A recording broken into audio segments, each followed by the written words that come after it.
I am Dr. Robert Fennell, founder and CEO of Chiropractic Hand and Foot Clinics of America, and I am very passionate about teaching chiropractors how to become extraordinarily proficient at adjusting the hands, feet, and other extremity joints.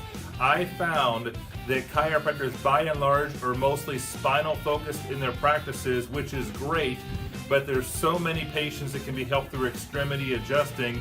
And in many cases, chiropractors tend to minor on the extremity side of care in their practice. So my goal is to help chiropractors take a larger focus and practice emphasis on extremity adjusting with a strong focus on hands and feet, because there's so many patients out there in the communities of America that are suffering needlessly with hand and foot problems, and they've never once considered going to a chiropractor. Well, whenever you become known for what you can do for patients' hands and feet through adjusting the tiny bones and joints in both of those areas, you'll have an abundance of patients come and find you, and you'll start attracting those patients to your practice. So don't miss these workshops coming up. We look forward to having you there, and you're going to have an awesome weekend and learn a lot of great hands-on adjusting skills. In fact, let me show you just a short clip of some of the types of adjustments you'll learn how to do when you attend either of those workshops. For the scaphoid, we're going to contact the mid-waist of the scaphoid. We're going to palpate where the fixation pattern is.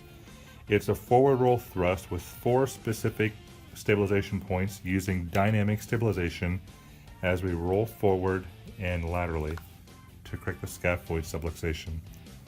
The lunate misaligns in a volar flexed malposition. You're going to contact using a staggered finger contact on the volar surface of the wrist. You're contacting the anterior superior pole of the lunate as you stabilize the dorsal inferior pole of the lunate, and you apply the thrust using the staggered finger contact, and there is no dynamic stabilization when adjusting the lunate. Capitate. We're going to glide the tendon out of the way as we contact the dorsum of the capitate. We have a 4-point stabilization underneath. Now on this one, with the capitate, we're not using the forward roll thrust, we use the backward roll thrust to do the capitate correction. We adjust the calcaneus 2 different ways. One is for a standard foot and flat foot. One is for a pes cavus or high rigid arch foot. And by adjusting the calcaneus, you effectively release the subtalar joint. Depending on the arch structure of the patient will determine your contact point, and the type of torque or rotation you use during the thrust. In other words, we change the line of correction with a high rigid supinated foot compared to a pes planus flat foot. So you'll learn how to effectively adjust the glenohumeral joint,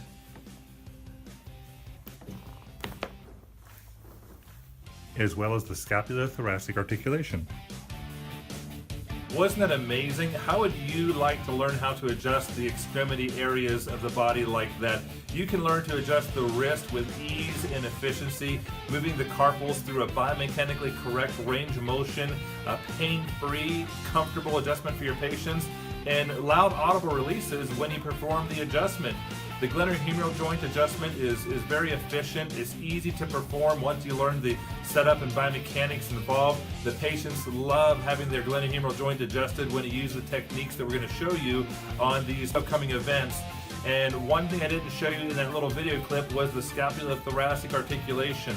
When we evaluate shoulder conditions, the scapulothoracic articulation is by far the #1 most important joint to manage and adjust. If you simply adjust the glenohumeral joint, as we just showed in that video clip, of course you're going to help the patient, but you're going to find their shoulder problem will keep returning. It's not going to be a long-term correction.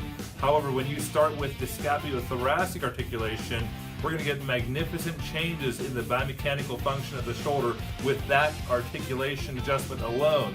Then the glenohumeral joint adjustment is just icing on the cake to finish the job and get the patient's range of motion back to normal and feeling great and functioning great. We're also going to cover some of the most common biomechanical misalignment patterns in the feet that cause patients a great deal of foot dysfunction and pain, and you can help these patients very effectively and efficiently with the adjusting styles and techniques you're going to learn. We're going to focus on the hind foot with talatibial and subtalar joint. We're also going to cover the midfoot and forefoot. So this is going to be an information-packed weekend. You're going to love it. If you enjoy adjusting the extremities, you'll really be excited when you learn all these great new hands-on techniques. So go ahead and click the button and you'll be directed to a web page where you can register for the event. And I look forward to having you there at our upcoming workshop. Thank you.